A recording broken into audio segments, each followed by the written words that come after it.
Hey guys, and welcome back to my cooking channel, Katie Cooks Easy Recipes. Today we're going to be learning how to make a really easy Fakeaway beef curry. Now I've been doing my research because I was fed up of making home cooked curries that just didn't have the depth of flavour that you get from Indian takeaways. So I'm going to be sharing with you today some of my tips for you to make a great home cooked curry. And if you learn anything from this video, don't forget to like, share and subscribe. So let's begin with the ingredients. You'll find the proper full list in the caption, but this is around about 400 grams of diced braising steak. I like to buy a whole steak and dice it myself, that way you get these big chunks.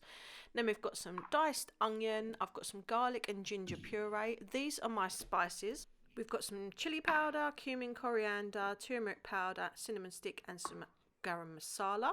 Got some chopped fresh tomatoes and some natural yoghurt. Some tomato puree. I've also included that I'm using vegetable oil in this, and that is lime juice. We're going to use some good quality beef stock because this is a beef curry.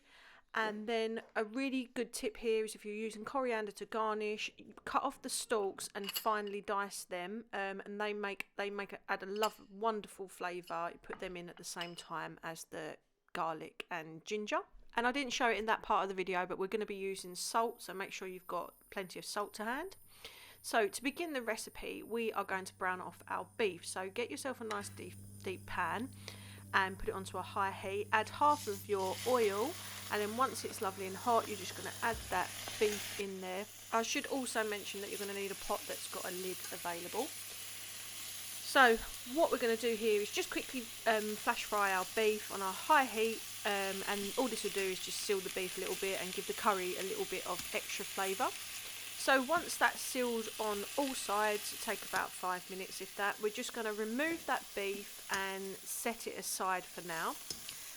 Don't wipe out the pan or anything like that, because all that flavour there, the brown that you can see on the bottom of the pan, as long as you don't let it burn, that is all flavour that's going to add to our curry. So pop in the rest of your oil and then lower the heat slightly so we're on a medium heat, and we're going to add in our diced onions. You can slice your onions if you prefer, but in this recipe I've got diced. Now here is the biggest tip for making a really lovely curry and really getting some depth of flavour into your curry. You need to cook these onions slowly and gently for as long as you can. When we make normal curries at home, we're always in a rush. No one ever takes their time over cooking, and that's why curries don't have that depth of flavour. I learnt this from a friend of mine, and I've also been studying a really old Indian cookbook called Pat Chapman's Curry Bible, and it's fantastic. I've simplified this recipe, but we have not sacrificed the flavour or the depth of flavour. So just keep that going. We just want to, if the pan starts to get a little bit hot, you just add a dash of water and you just gently cook those onions. To be honest with you, I'd have loved to have cooked them for longer than I did. So we're about 20 minutes in now, and as you can see, they're starting to turn brown. I've been adding water here or there. I've added a good pinch of salt that will help the onions to cook, and we just gently, don't try and rush it if you can help it. So now we're about 30 minutes in. I'm going to add our ginger, garlic puree, and of course those chopped coriander stems.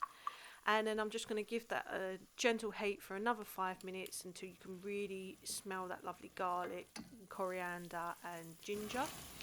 Now this is looking really good. This was about 30 to 40 minutes cooking the onion, or cooking this dish at this point, about 30 minutes for the onion. I mean, if you can leave that onion bubbling away for like up to an hour, your curry is going to have even more flavour. Right, now at this point we're going to go in with our dried spices. As soon as you put them into the pan, it's going to dry the pan up. You risk burning the spices and giving your curry really acrid taste, so just have a little dash of water to hand just to help loosen them up and get them cooked off and lovely and fragrant.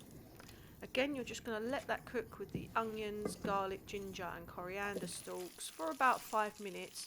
You can see now that this curry is going to have a really tasty base. You can see that the oil has taken on the colour of the spices, and this is just a really good base. So the secret is get them onions cooked for as long as you can, low and slow. Not fast, you don't want to burn them, just low and slow. Right, in with our chopped tomatoes and tomato puree.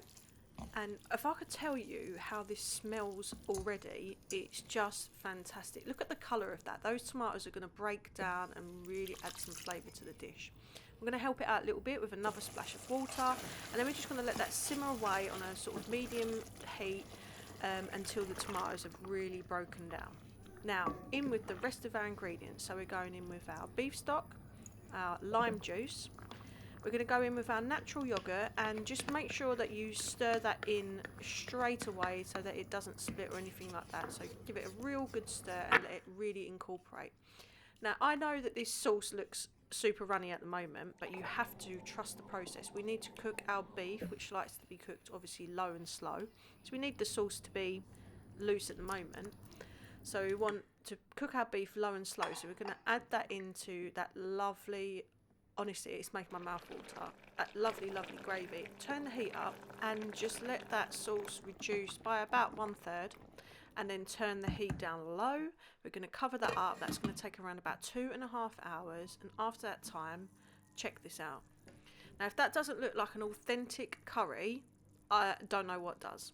So what I did now is I checked the beef. It was still a little bit with a bite to it, so I just covered the back up again and gave it another 20 minutes to 30, and that also thickened the sauce really well. So you've got this curry now, and that is all that flavour is just from taking your time with those onions to begin with. As you can see, yeah, I'm going to give it another kind of 20 minutes to half an hour just to get that beef super tender and that sauce really thick.